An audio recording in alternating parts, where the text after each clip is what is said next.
छत्तीसगढ़ी मनोरंजन। दोस्तों, सबसे पहले चैनल को सब्सक्राइब कीजिए और घंटी का निशान को भी क्लिक कर लें।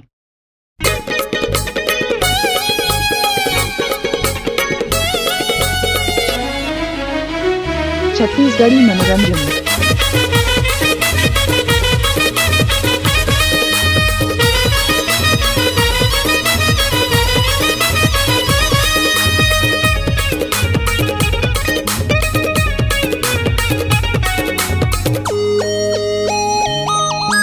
गोरी तुर मया जम्मो शहर वाले हो गए हैं बदनाम। रानी तुर मया जम्मो गवई वाले हो गए हैं बदनाम। कामया के मंत्र तोला दे है वो भगवान। कामया के मंत्र तोला दे है वो भगवान। रानी तुर मया जम्मो शहर वाले हो गए हैं बदनाम। गोरी तुर मया जम्मो गवई वाले हो गए हैं बदनाम। कामया के मंत्र तोला दे है वो भगवान। कामया के मंत्र तोला दे रे भगवान।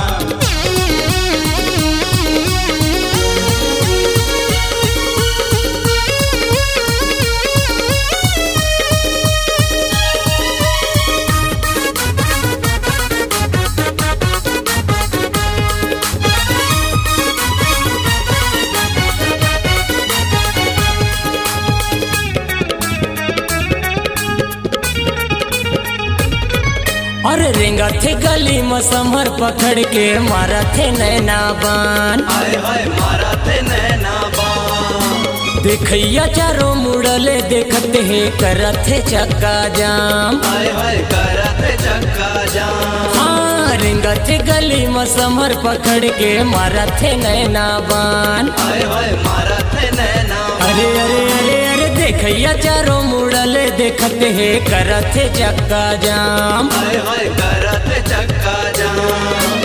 ठेला वाला घलो देख के कही थे आना गोरी खाले पान। ठेला वाला घलो देख के कही थे आना गोरी खाले पान। कामया के मंत्र तोला दे है वो भगवान। कामया के मंत्र तोला दे रे भगवान।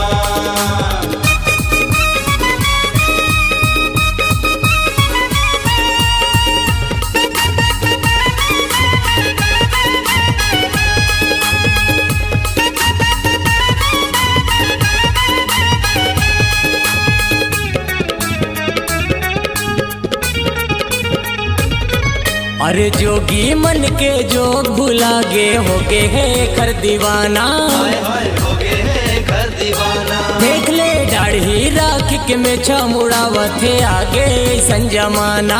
हाय हाय आगे ऐसन जमाना। हाँ हाँ, जोगी मन के जोग भुला गे हो गए है कर दीवाना। हाय हाय हो गए हैं घर दीवाना।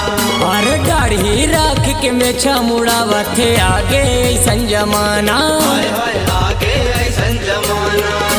साधु बाबा घलो हाथ पकड़ के छुआ थे खरगाल। साधु बाबा घलो हाथ पकड़ के छुआ थे खरगाल। कामया के मंत्र तोला दे है वो भगवान। कामया के मंत्र तोला दे रे भगवान। अरे रानी तुर मया जम्मो गवई वाले हो गए हैं बदनाम। गोरी तुर मया जम्मो शहर वाले हो गए हैं बदनाम। कामया के मंत्र तोला दे है वो भगवान। कामया के मंत्र तोला दे वो भगवान। हाँ, कामया के मंत्र तोला दे है वो भगवान। कामया के मंत्र तोला दे रे भगवान।